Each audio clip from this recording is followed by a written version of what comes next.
પ્રકરણ 6 ભૌતિક અને રાસાયણિક ફેરફારો. ઇન્ટ્રોડક્શન.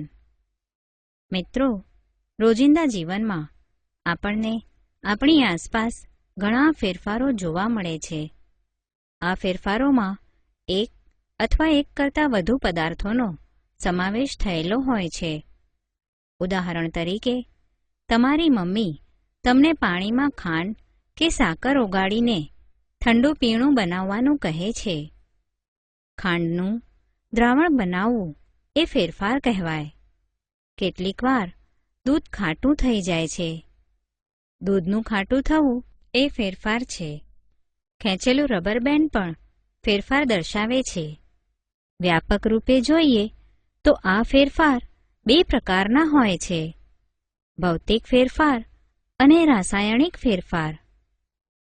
ભૌતિક ફેરફાર, ફિઝિકલ ચેન્જ.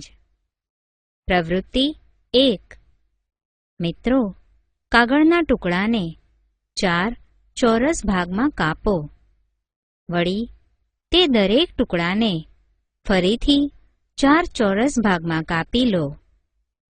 આ બધા ટુકડાઓને ભોંયતળિયે અથવા ટેબલની સપાટી પર પાસે એવી રીતે ગોઠવો કે જેથી તે મૂળભૂત કાગળના ટુકડાના આકારમાં ગોઠવાય. એ સ્પષ્ટ છે કે ફરીથી તમે કાગળના આ ટુકડાઓને જોડીને મૂળભૂત કાગળનો ટુકડો બનાવી શકતા નથી.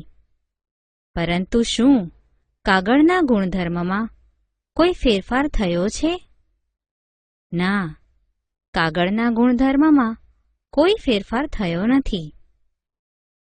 પ્રવૃત્તિ 2.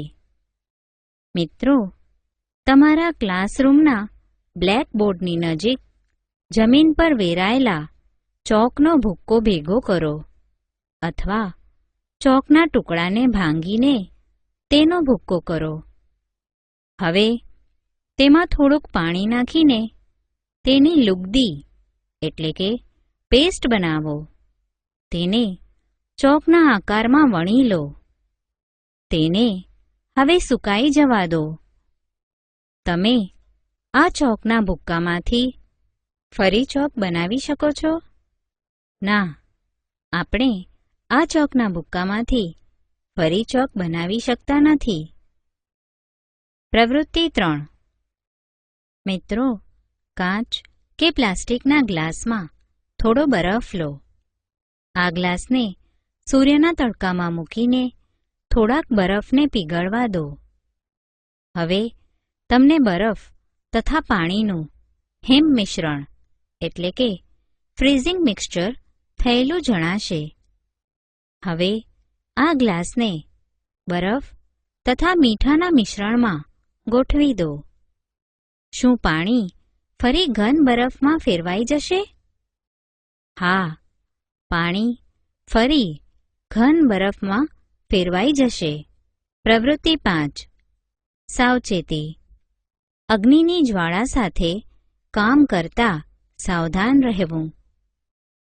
મિત્રો, વપરાઈ ગયેલી કરવત એટલે કે હેક્સો બ્લેડની પટ્ટીને ચીપિયા વડે પકડો. તેના બીજા છેડાને ગેસના સ્ટવની જ્યોત પર રાખો. થોડી મિનિટો રાહ જુઓ.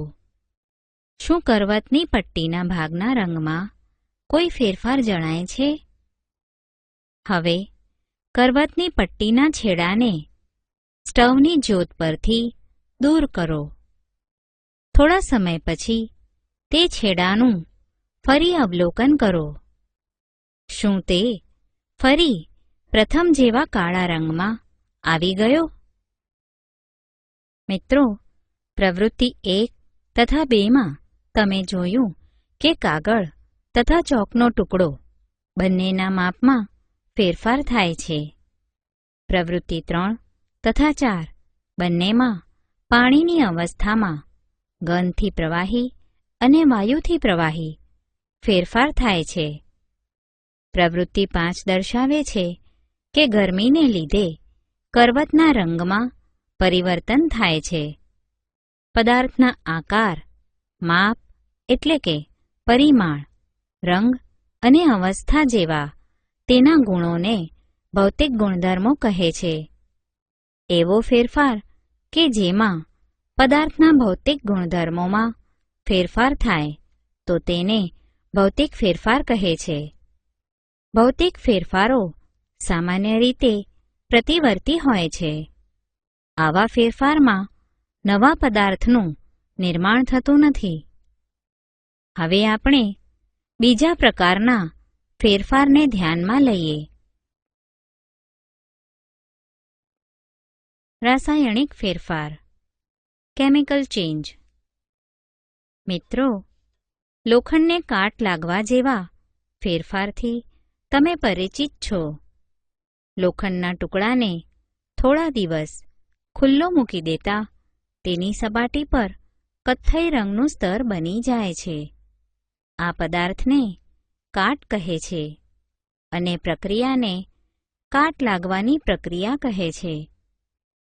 જે ફેરફારમાં એક અથવા એક કરતાં વધુ નવા પદાર્થો બને છે તેવા ફેરફારને રાસાયણિક ફેરફાર કહે છે. રાસાયણિક ફેરફારને રાસાયણિક પ્રક્રિયા પણ કહે છે. ગંધમાં પરિવર્તન આવે છે અથવા નવી ગંધ બને છે. રંગમાં ફેરફાર થઈ શકે છે. વાયુ પણ બની શકે છે. ચાલો આપણે નીચેના ઉદાહરણો જોઈએ. તમે જોયું કે મેગ્નેશિયમની પટ્ટીનું બળવું એ રાસાયણિક ફેરફાર છે. કોલસા, લાકડું કે પાંદડાનું દહન એ પણ રાસાયણિક ફેરફાર જ છે. દહનની સાથે હંમેશા ઉષ્મા ઉત્પન્ન થાય છે. ફટાકડાનું ફૂટવું એ રાસાયણિક ફેરફાર છે.